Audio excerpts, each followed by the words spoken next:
Today is Monday, July 9th, and this is Red Sox Beat on the CLNS Media Network. I'm your host, Jess Thomas, alongside Nick Quaglia today.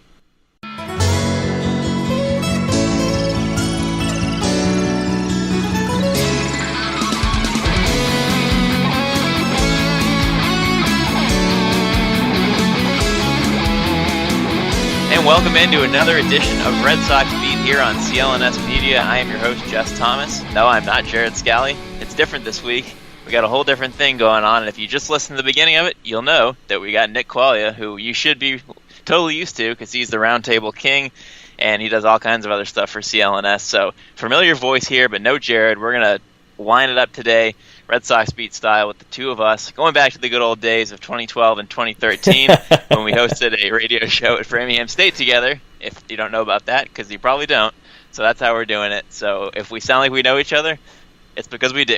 So that's how we're going to roll here today. So Nick, how you doing? Yeah, man, what's up? I'm happy that we got to do this. Like it's 2012 all over again, back at, I forget what the call numbers are, Framingham State's call numbers. But back to Ram Radio. We had our sports talk show, the Sports Huddle, was sweet. It was my first show I ever did. So, I mean, you're kind of the pioneer of me getting into media. That's right. Everyone thinks that you deserve all the credit yourself, but really I deserve your credit. And hey, we end up in the same place. Isn't that funny? Yeah, for sure. We're doing the show, so it's good stuff. And now I have a kid, so life's different than 2012. But we're still here. It's still us. So it's good stuff. Yeah, I'm still kidless. I'm going to keep it that way for a while, as long as I can keep it. Well, you're younger than me, too. So it's you got a few years. Yeah. Get married first. Yeah, that's what I'm hoping so. Let's get this thing rolling. We got plenty to talk about right now with this squad. Yeah, we sure do. And I think where I want to start is just quickly talking about this great week, because this team just keeps rolling. They were already hot coming into the week, and they just completed a 6-0 week here on Sunday with another win over the Royals. They swept the Nationals, they swept the Royals, and they now stand at 62-29. And I don't think people are quite realizing how good that is. 62-29. If you get 60 wins before 30 losses, you're doing something very, very, very, very right. Well, you know, that's the thing too, and me and you were kind of on the same page with this. And Alex Barth gives me crap all the time on the roundtables. Says I'm an optimist. Says that I am Mr. Homer, which you know out of anybody. I think I'm pretty equal. I sit right in the middle, and I'll say if the team's not doing well, I'll say what the team's doing wrong. It's just like so. Listeners, take that with a grain of salt right now, but this team, people are giving them crap, including people on our staff who say that they're actually not this good. And listen, to get to this amount of wins, you have to be a good baseball team. Baseball's a funny sport. Yeah. Baseball's a funny sport where the worst team in baseball can beat the best team in baseball 10-0 one night. It's just how it happens. For them to be this consistently good all through the season and be 2 games ahead of the Yankees right now, as we record this, they're 2 games ahead of the Yankees. To be this good, you actually have to be a talented baseball team. Like, sorry. And you want to look through this lineup, too. It's an excellent offensive lineup, but again, people are trying to put that down. I know. It's like, literally, that's why I wanted to start with this, because, like, you just look at what people are saying, and so many people are negative about it. Yes, I am an optimist. You don't have to tell yourself that, but I am, and we all know it. And I mean, you just enjoy good baseball, and you're a little more realistic. I'm all about it. But like when this situation's happening, how can you not be optimistic? People are talking like this is like a 40-52 team, like the Tigers. Like, oh, they're just scraping by, they're losing some games, they're not very good. You know, they're playing crappy teams and they're beating them. Not only that, it's like 62-29. They're talking like this is even a 50-win team right now. This is the best team in baseball. It's crazy town. It is crazy town that anybody is saying that this isn't a good baseball team. Sure, they went to New York and they got rocked, and we'll talk about that later.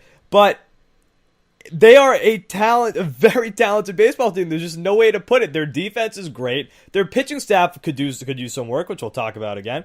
But just to get to this amount of wins, to put up the offensive numbers that they've put up, and they've done it against talented pitchers too. people forget this.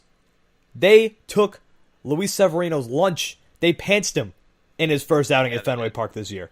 So it's not like they're just beating up on 8 runs or something. Yeah, it's not like they're just beating up on crap teams, crap pitchers. They've done this against talented teams, talented pitchers. They split with Houston. They split with Seattle in that 4-game series in Seattle, and then they took 2 out of 3 when they can. Yeah, so like they've beaten good teams.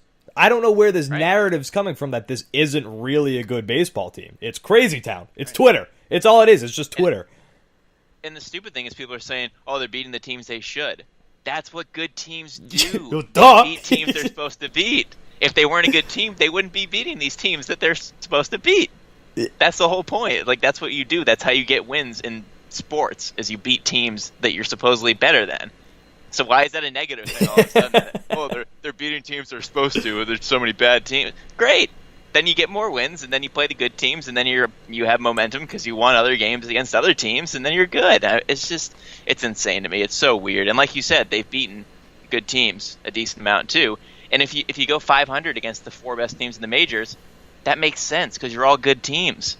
That means they're also going 500. That makes perfect sense. Right, exactly. So that makes – and the other stupid thing, and I brought this up in a chat yesterday, was that they were only 6-6 against the AL Central before the series with the Royals this weekend, which it doesn't include the Indians because the Sox haven't played the Indians yet. So they were 6-6 against the Twins, Tigers, White Sox, and Royals, 4 of the worst teams in baseball, which means that they lost to bad teams, which means they beat good teams, which is what we're saying.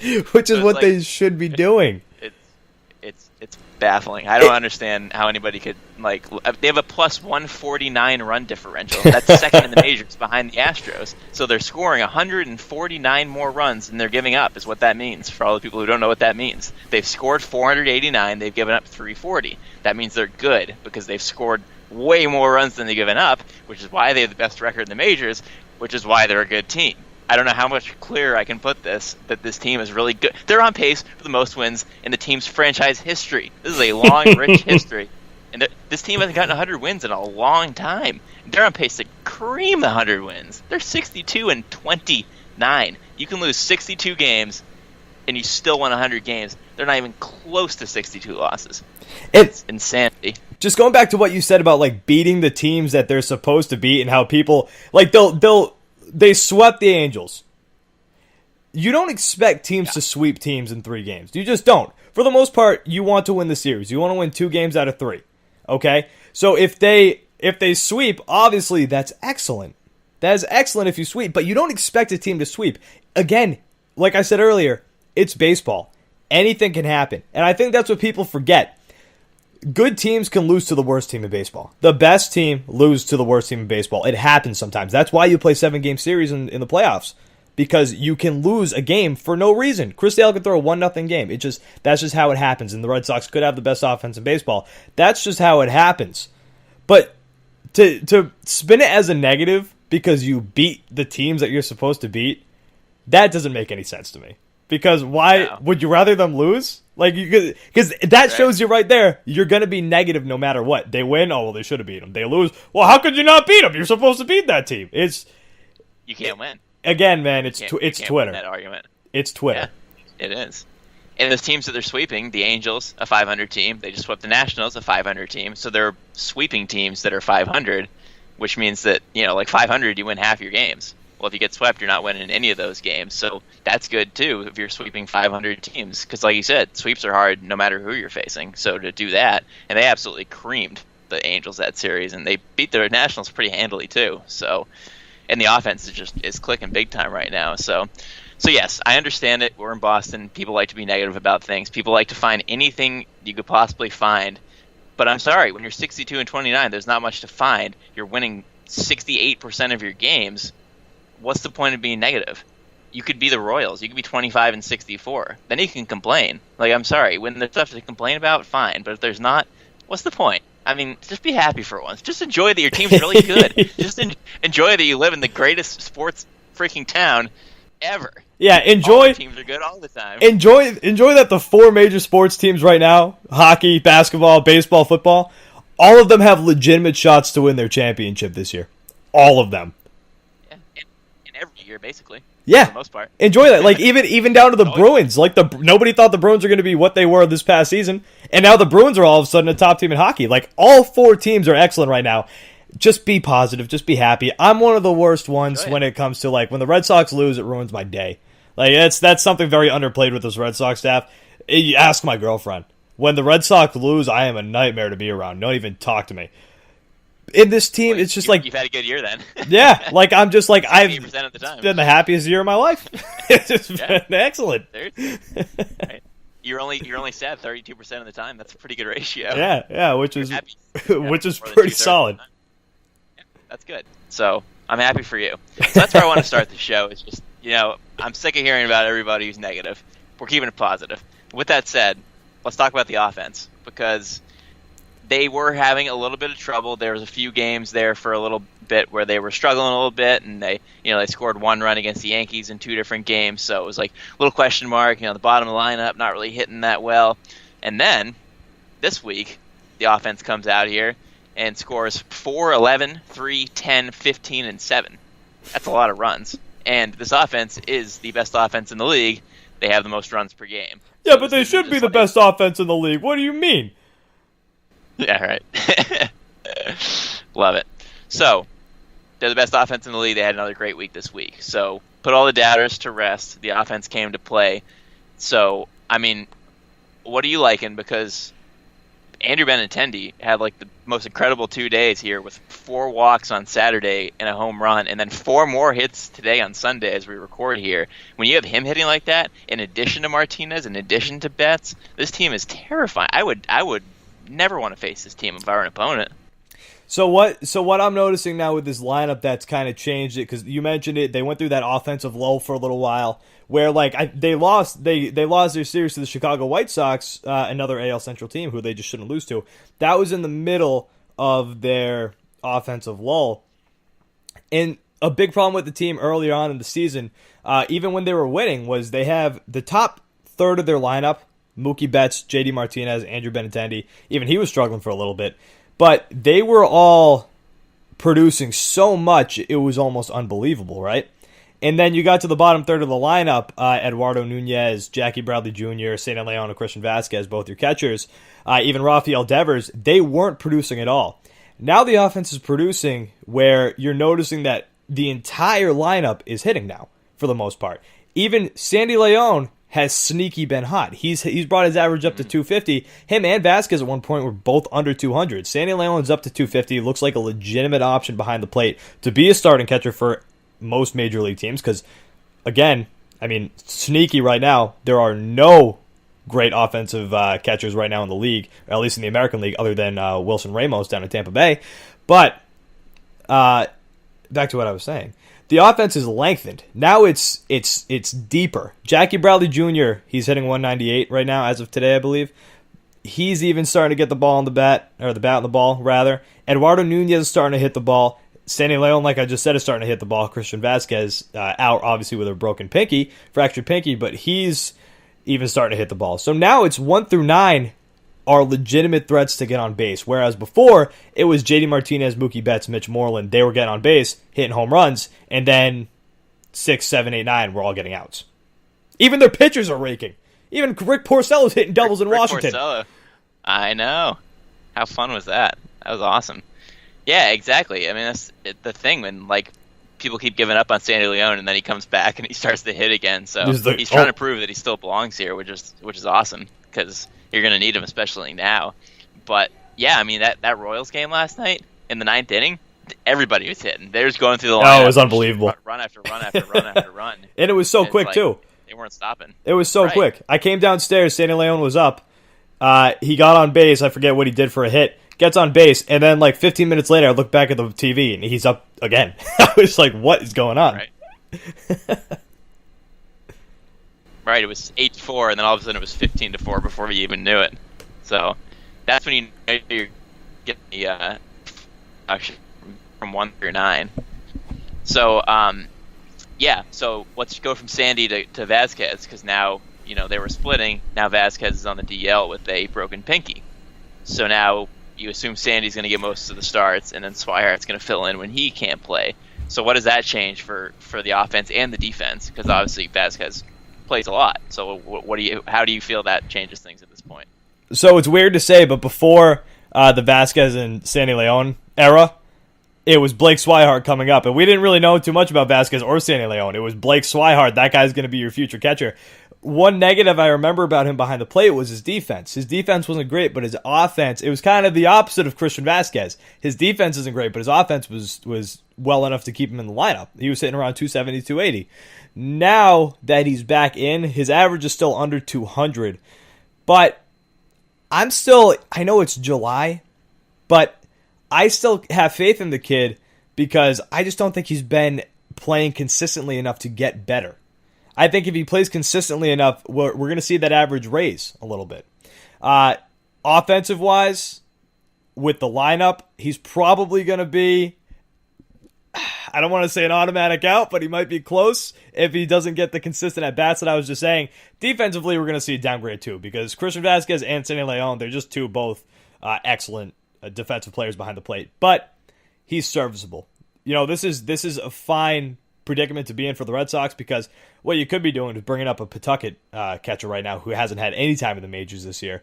Now you got Blake Swihart, who, I mean, realistically, this is kind of why you have him here still, right? To be a backup catcher, to be a guy who can fill in when needed. So, not a bad predicament, but at the same time, I'd rather have Christian Vazquez, who was also starting to hit the ball too, in the lineup.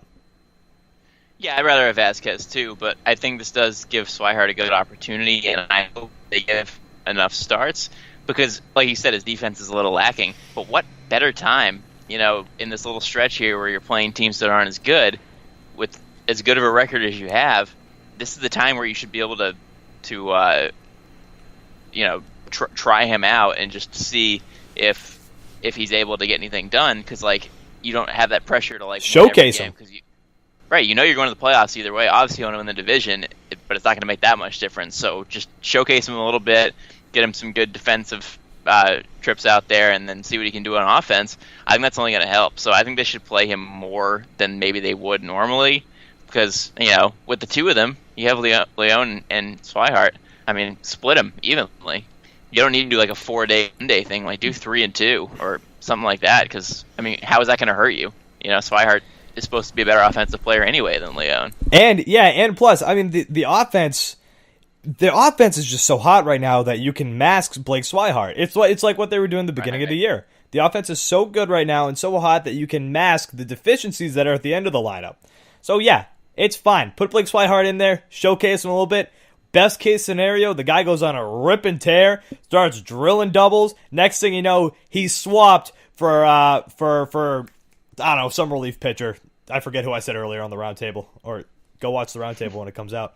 But we have a trade deadline roundtable coming out, sneak peek. But Trinan out of the Oakland A's. Swap him over there to Oakland. Dump him over there. Whatever. Cincinnati's also high on him.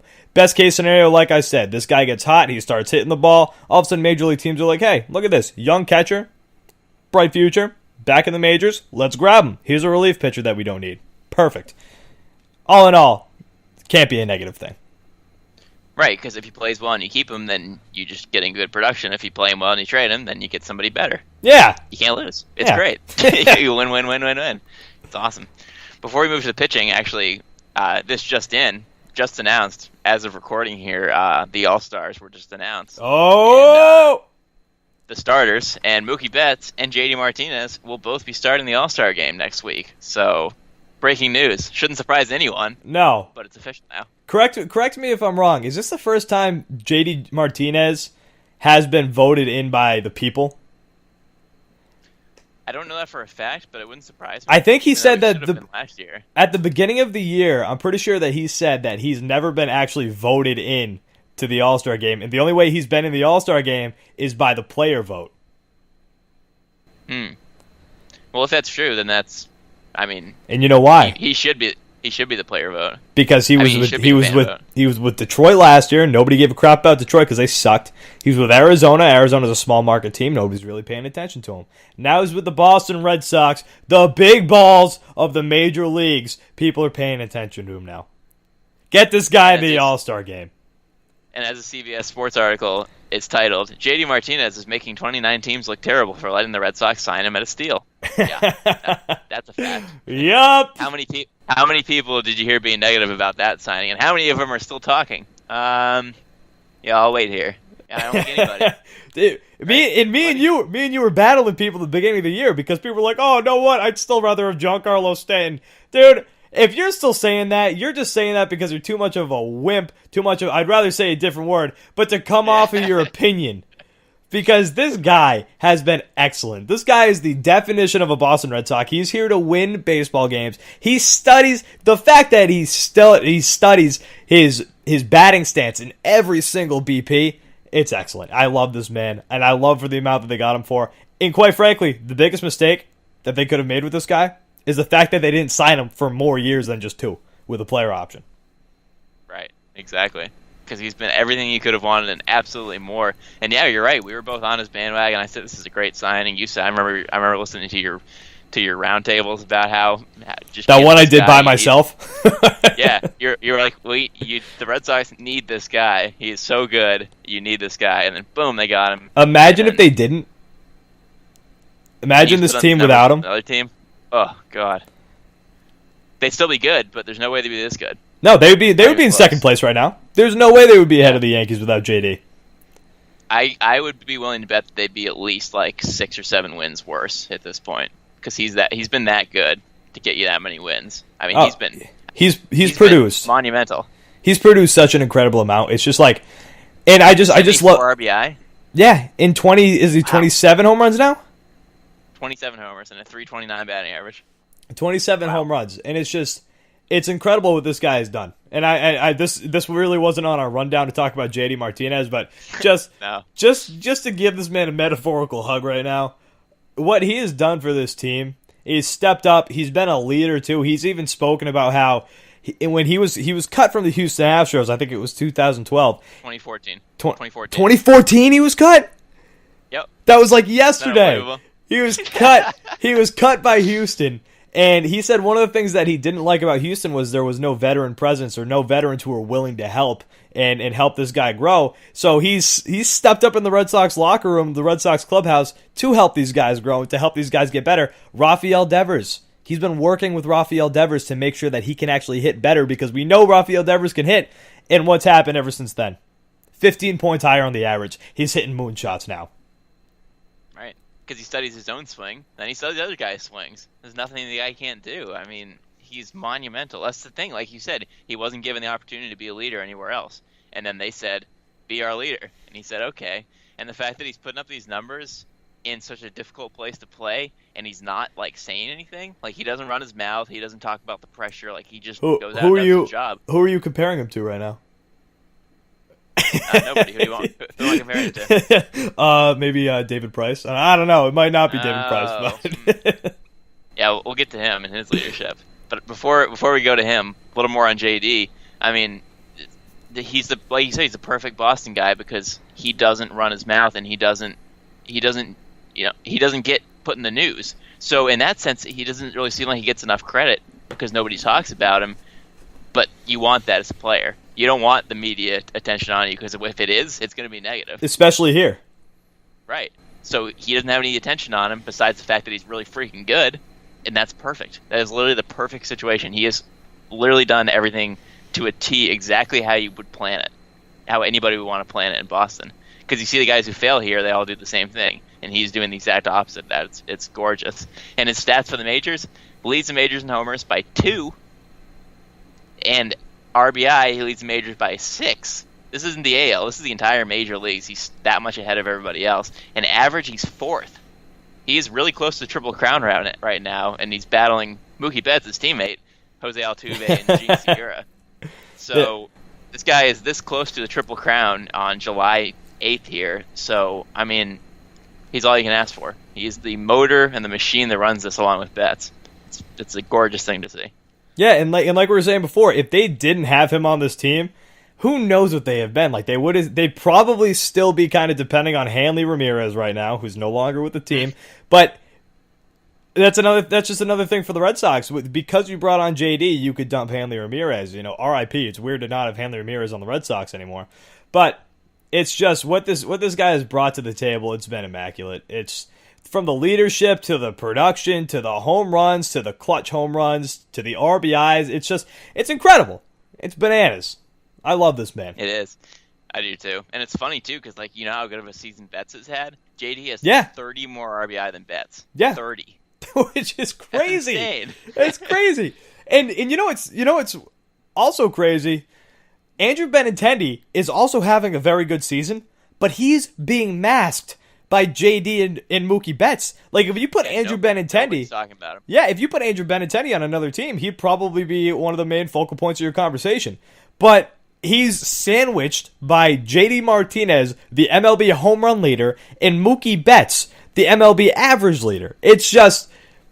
Right. This team right now, forget about it. They're actually not a good baseball team. But those two guys are excellent. No, terrible. Yeah, right. They're the only good players on the team. No, it's a great point you make about Benintendi because you look at his numbers, 293, 14 homers, 55 RBI. He's got 11 more RBI than Betts. He also has 98 hits, which is also more than Betts. He's second on the team in hits. 65 runs, which is second on the team to Betts. He has more runs than JD Martinez. And on top of all that, he also has 16 steals. And 48 walks, which also leads the team. So he leads the team in like 4 categories too, and nobody said a word about him all season long. Yeah, that's when you know your team's good. Yeah, I heard the guys on the Section 10 podcast by Barstool. I heard them kind of mention that for a brief second, and I was like, "Holy crap!" Like it's incredible what this team has been able to do to mask somebody who's producing as much as Andrew Benintendi has. Like these past 2 days, the guy just got on base 10 times in a row. I know. And then the king of the jinx, Dave O'Brien. Andrew Benintendi comes up and Dave O'Brien goes, "Oh, he's gone on base 10 times in a row." And then boom, strikeout. Yeah. Like, there we go. There we go, Davey O'Brien, the king of the jinx. Yeah. Yep, it's true.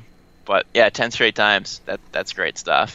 And it's also masking someone like Bogarts. I hate to keep talking about the offense, but I'm loving it. Bogarts is hitting 281 with 15 homers also and 54 RBI. His numbers are kind of close to Benintendi's overall, minus the runs. So, I mean, it's like he had a great beginning of the season, then he got hurt, then he struggled a little bit, and he's been turning it on recently too, and he's been driving the ball.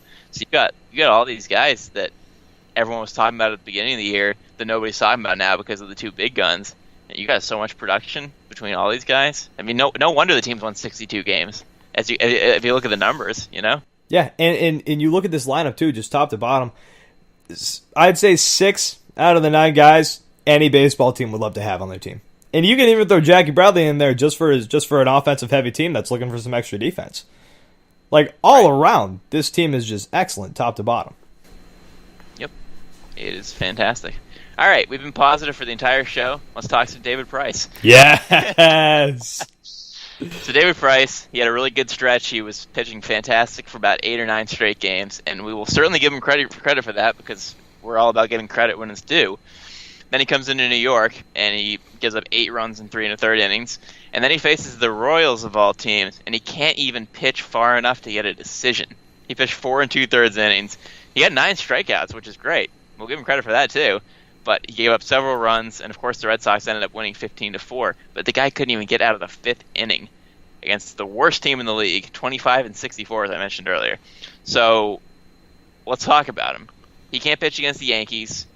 He's good against everybody else except the Royals, I guess. So really the first thing, I know you did a little roundtable on this, but do you trust him? No. Simple answer. Not at all. I mean, so you want to throw David Price. The problem is with that question. It's not the question's fault. The problem is with David Price in that question is like, who's the team that you're going to have to play if you want to get to the World Series? Probably the New York Yankees. Presumable. Right. Probably the New York Yankees. You think so? Yeah. At some point, at least. At some point, they're probably going to have to go through the Yankees. I don't care about the Astros because David Price pitched okay against the Astros. He gave it 3 runs when he played them back in June. But the problem is you're going to have to go through the Yankees. And what frustrates me, and I mentioned this on the roundtable, what frustrates me is before he came to Boston, I remember reading all the stats against the AL East, hearing about it. Oh my God, David Price is the Yankee killer. David Price kills the American League East. And he showed up to Boston. Now his ERA against the Yankees as a member of the Boston Red Sox is north of 10. North of 10! That's crazy! A 10 ERA is pathetic. And he goes out there Sunday night, 2 weeks ago now, after his start against the Angels, or a week and a half ago, he takes a shot at the media. Says, oh no, I probably won't be able to play because I'll be playing Fortnite. I'm not going to be able to play against the Yankees, or whatever he said. Swinging his genitals around in all of our faces. Says that. And then goes out there on the mound in the Bronx and poops on the mound.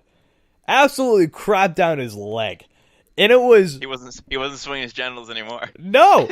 They shriveled up. They shriveled up inside of his stomach. It was embarrassing. I was in Key West last week. I'm in Key West, and I'm watching this baseball game. I got my Red Sox hat on. I'm wearing a tank top specifically so you can see my Red Sox tattoo. I'm all jacked up about it. We go to a bar, and I wanted to bury my head in the bar. It was so upsetting, and it was just watching the Royals game yesterday. He's throwing these pitches that he's missing most of his locations. I don't know if you noticed that. Vazquez would set up inside. The ball would be outside. He's not hitting any of his locations, probably because he's still rattled from last Sunday night. And he's grooving cutters. Finger numbness or whatever. Yeah, or his fingers are numb. Or the weather wasn't perfect for him. And he's grooving these cutters over the middle of the plate that I'm looking at these. There was one specifically I looked at, and I thought to myself, if he gave that pitch to Aaron Judge, that ball lands in the Met Stadium from New York. That thing goes from the Bronx to Citi Field, up where the Mets play. I don't know what part of New York the Mets play in, but it lands in that stadium. When he's on, he's on.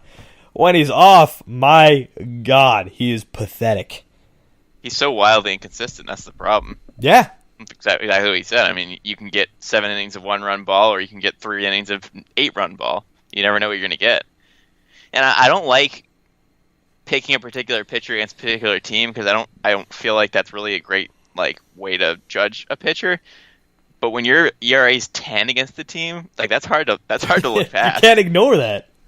It's easy to ignore most things if they're not super one way or the other. But if your ERA is 0.5 against the team or 10, that's significant. So it's really something you got to worry about. And I know that you talked a little about this in the roundtable too. Who do you trust to pitch? I know you said that you would pick Price after Sale and Porcello, but you look at your team, and Porcello's 11-3 with a 3.58 ERA. Erod's 10-3 with a 3.84. Sale's 9-4 with a 2.36, and then Price is 9-6 with a 4.44. All three of these guys' numbers are way better than Price for the season. Maybe I'll stick him fourth. Yeah. Erod's inconsistent, and it's hard to know, but going so from the whole sample size of the whole season, Erod's numbers are just better. There's no way around it. But my only problem with Price and Alex's solution is sticking Price in the bullpen, which I'm not going to do unless the guy's hurt and is coming off of an injury. But yeah. And I have a problem putting $31 million relief pitcher in the game. That's crazy town to me. That's crazy to me. But he just needs to be more consistent. And I don't want to say I'm giving up on the guy, but I'm kind of giving up on the guy. Only because this is year 3 of this. We've seen him in year 1. Year 2, he came back and he was okay. And I'm not saying that he's not going to produce. He'll go on these skids. He'll win a bunch of baseball games. We'll gain confidence back in him. I'll be tweeting my ass off you morons. You thought David Price was done, you big dumb idiots. And then he's going to get shelled. I'm going to feel embarrassed. It's just, you can't work with David Price in the sense that you can't bet on him. That's what I'll say. Right. I'm a gambling man. I'll put money on my sporting events. I cannot bet on a game David Price is in because I don't know if he's going to... he almost lost a game to the Royals yesterday. If you are looking strictly at who you are playing as a gambler and you see the Red Sox are playing the Royals, you put your money down on that. You would have won coincidentally yesterday, but that's because of the offense. Yeah, not because of David Price. Not because of David Price. Right. Yeah, no, you're totally right. the whole like synopsis of his entire Red Sox career is you have no idea what you're going to get. Because even when he was quote unquote good in the first year he was here with his 17 wins, he also led the league in hits and led the league in home runs allowed. So it's like, yeah, he was good, but it wasn't really that good. And then obviously he had his whole injury thing, and now this year his ERA is mid fours again. So it's like, I mean, how it just that's too inconsistent. That's everybody's reaction. Like, what are you supposed to say to this at this point? This is year 3 of this. Because every time that he starts to pitch well and you get excited, then he lays a huge egg. Happens every time. Yeah, you can say you crapped on the mound. That's fine. My dad said it to me in a text a couple days ago. He's like, every time you think like Price is going to do something, he ends up showing his true self. So he believes his true self is garbage. So, I don't know what fan who watches him consistently can have any sort of like good feelings when he goes to the mound in a big game. You can't anymore. Even if you do, you're lying to yourself. And it's sad that a $31 million guy put us in that situation, because it shouldn't come to that. But it did. Nope. So it's sad. Before we wrap up here with predictions, let's just talk about Tyler Thornburg for a minute. He came back finally, pitched for the first time. Real person. 16. He exists. Yeah, he exists. We didn't know. It was hard to know. But he came away from his thoracic outlet syndrome and all of his business, and he's actually pitching now. He's pitched 2 games. What do you see from him so far? He's pitched 2 innings, given up a couple runs. He gave up a run in the first game after a leadoff triple, and then they tried to give him the closeout today, and he couldn't even do that, and Kimbrel had to come in and clean up the mess. So what are your thoughts? So you traded for the guy originally. You traded Travis Shaw for him. For people who forget, that's who Travis Shaw was traded for, was Tyler Thornburg to Milwaukee. Yep. So Thornburg was originally traded for to be the 8th inning setup guy. He was the closer up there in Milwaukee when actually I think they traded their closer at that time in 2016. But he was brought in to be the 8th inning setup guy. Now that he's back after over a year of not being in the major leagues, we're going to have to give him some time. From what I'm seeing right now, I like the location. I like how the pitches break. But it seems like, actually no, I don't like the location. I like how the pitches break. I like the movement on the ball, but occasionally he's leaving meatballs over the plate that should be taken to the moon. So that kind of worries me a little bit. But we have to remember that the guy, again, hasn't pitched in over a year now. So you can't expect him to come in here and be lights out. We'll reevaluate in 3 weeks, take a real look at him, say, okay, is this guy worth what you traded for Travis Shaw? That's 3 weeks we can do that. But for right now, you can't. For what I'm seeing right now, though, at the moment, it's promising because he's not awful. That guy, you could look at him and see him come back again after a year and a half, and he could be garbage. But he's not garbage. He's okay. Well, again, we'll see. We'll see as we go. Yeah, I agree. I'm not going to say anything about him until 3 to 4 weeks from now, because there's really no point. It's with relief pitchers. I mean, it's hard to tell with relief pitchers because they don't pitch every day. They don't, different situations, up 10 runs, up 1 run. I mean, every situation is different. So I will wait till I get a nice little sample size of different outings, different situations to see. And it's nice that he came back now, because now they can get a couple months sample, see how he is, and see how they can utilize him for the playoffs. Instead of, say, he came back in 2 months and they had 2 weeks to figure out if he was good or not. So that's good timing wise for him to come back in July. So I think that's good. I look forward to seeing him. And before we do our predictions, just want to mention, because it was a big thing from this week, Chris Sale and Mookie Betts both got 100s this week. Yeah. Sale got his 100th career win. Betts got his 100th career home run. So that's pretty cool stuff. I like what I see from both of them. They're both having outstanding years. And, I mean, Sale's been the best pitcher on the team, even though he doesn't have as many wins as he should. But he's going under the radar. Not nearly as many. People look at records, and they're like, 9-4? Yeah, that's all right. But his ERA is close to 2. So, and he's throwing 100-mile-an-hour fastballs now. Where did this come from?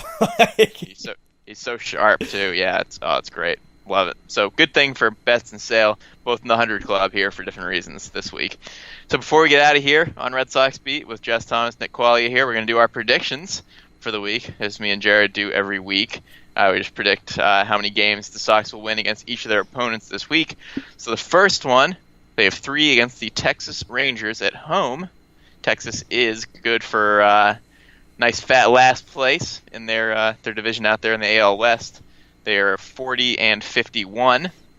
Not quite as good as the Red Sox. 62-29 record. All right, we heard that right. 62-29, yes. So what do you got? Sox Rangers. What are they going to do?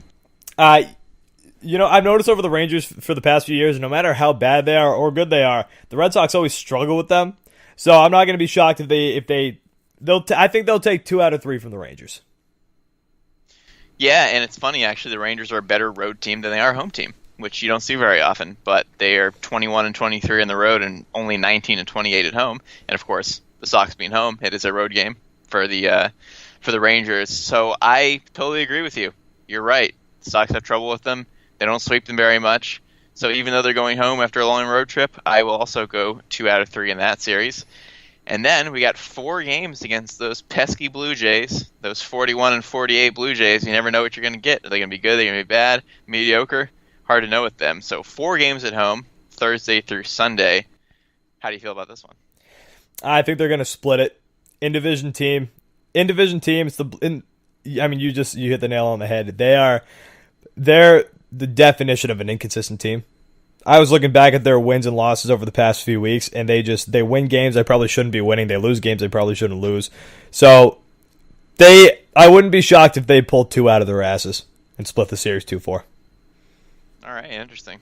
What happened to your positivity, your optimism? Because it's weird. In division games, and the Texas Rangers specifically scare me. I know. It's a weird week.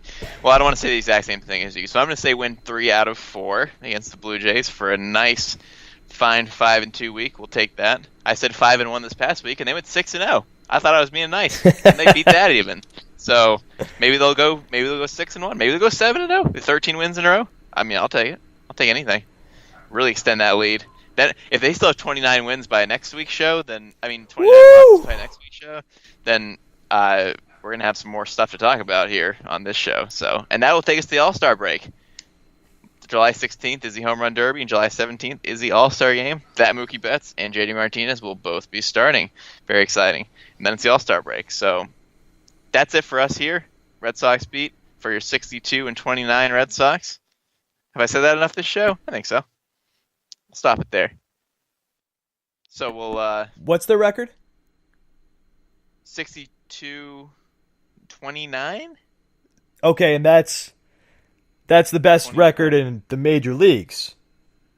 It does appear that everybody else in the majors has 30 losses except the Yankees, but they only have 58 wins. Oh. So okay, you can keep going then. I just wanted to double check. Yeah. I'm scrolling through here. 68 win percentage does appear to be the best majors. Yeah. That's it. Red Sox beat here. Your major league leading Boston Red Sox with the best team in the league on pace for the franchise record in wins. And that's where we'll leave it. Nick Quaglia, Jess Thomas here on Red Sox Beat. Find us on Twitter at Red Sox CLNS and on Facebook at Red Sox Beat Podcast. Subscribe to us on iTunes and Stitcher. We feel the love. We like talking about our major league leading Red Sox. So keep listening. Keep giving us feedback. And we'll be back next week, assuming with Jared. But if he wants to take another week off, then we'll do it again here with me and Nick. So we'll catch you later and go Red Sox.